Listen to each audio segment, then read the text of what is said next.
try to give her a shot. I might want to try bringing the fight in. We have a fellow tonight, and I think, did I hear right, Ramneet, the first time? First time. First time, and he has a cheering section. There's a woman here with a Go Ramneet sign. She has a sign right there. And so I hope you'll also make this experience great for him. If you're thinking of heckling, first time, don't wait, heckle me. In fact, I'll get John back up. I think he likes that. When people heckle him, he'd be happy to deal with any all of your heckling desires, John, we'll deal with. But I want you to put your hands together for Ramneet, Kalra.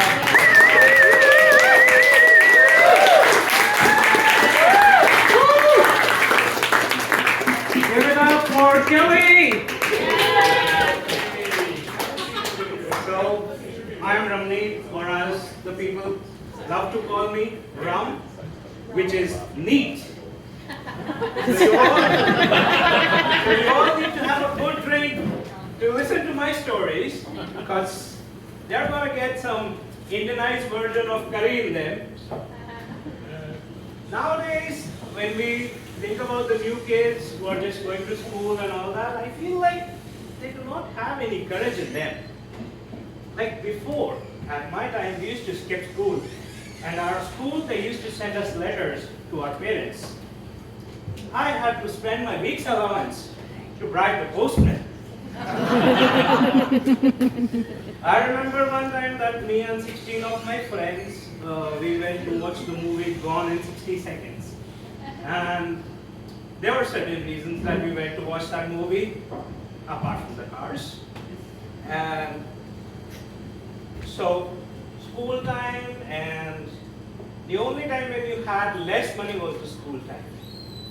So we all went to the theater and we all paid with nickel and dimes. Or as in India, it's paise. And we bought 17 tickets with 1,700 coins. The guy was looking at us like, what the fuck?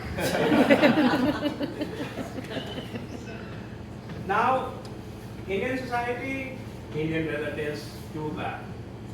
My aunt has mastered the art of progressive aggressiveness, and she compliments using those terms. So, one day she visited me in New Delhi and she said, "Oh, you've gained weight.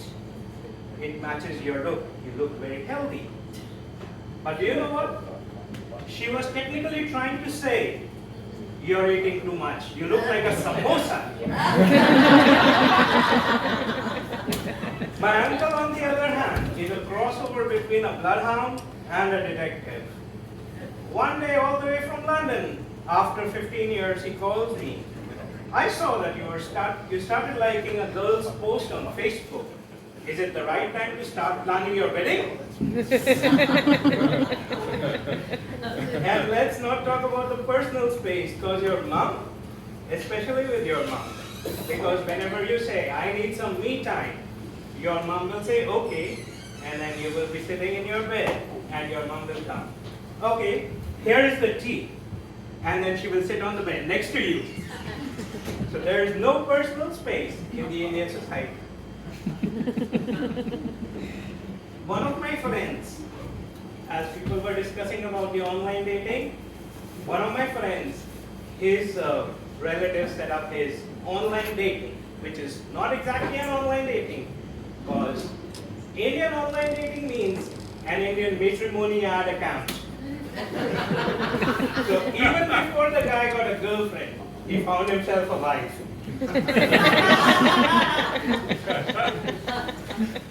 Sorry about that.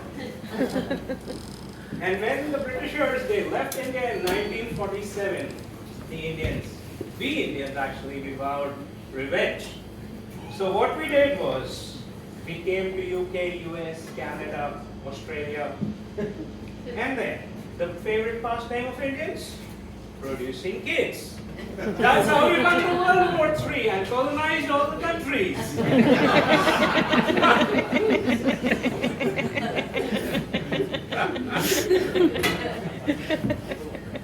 I almost died like 3 times this summer, and it was on the same day itself, and within a matter of 10 minutes. So 10 minutes is a very long time for me. It was my first time kayaking, and no freaking somebody told me that you should know how to swim before kayaking. So once, boop, twice, boop. The third time I make it to the middle of the river, I'm like, yay, awesome. And then as soon as I try to turn the boat around, boop. The boat said, didn't have my coffee yet. I will go down for a swim. So that was the 3 times in a matter of 10 minutes. I almost drowned. And then the next time, my girlfriend, she organized a trip. She took me on a sailboat with one of my bros, Alex, and some girl that he was too chicken shit to ask out. So let's recap now. I do not know how to swim. My girlfriend, she didn't have her bathing suit. And the other girl, she jumped out as soon as she was like, okay, I need to go for a swim. And she went out for a swim. And my bro was like, okay, what should I do? What should I do? Now my girlfriend, she has watched a ton of Indian matchmaking series. And not just one time, multiple times. So she was like, Alex, get in the water. He was like, no. Alex, get in the fucking water right now. And then he goes, okay. Now, after some lovey-dovey time in the Shediac Bay, inside the waters,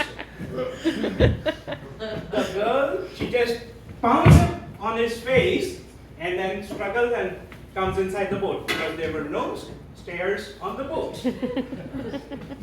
So now my friend was like, okay, what should I do now? He saw that I was sitting near a rope. He was like, please throw the rope. And then what I saw was a bag of Pringles. And he loved those. He fucking loved those. The girl brought it for him. It was their official first date and he was too chicken shit. So I opened the bag like this in front of him, take out the chip, just put it outside his nose so he can see the chip, smell the chip, and then slowly eat it. All I could see was his eyes. What the fuck, man? The best part about this was like, I have been too bad person. I'm your friendly liquor store guy. I work in the liquor store. So whenever you want to hear the liquor store stories, you know the right guy you have to come to. So one of the stories was that a man came to my store and he was asking like, bro, I need a vodka for my camping trip. Yeah, sure, bud. Nothing screams nature like a bottle of Smirnoff. And you know, whenever some people, they enter a liquor store, they become like really good experts on wines and all. So one of the ladies, she came in, oh, I'm looking for a wine, which would have some oaky taste, and it would remind me of my trip to Tuscany, Italy. Yeah, sure, woman. Lady, we are in aisle 3, not in fucking vineyard in Italy.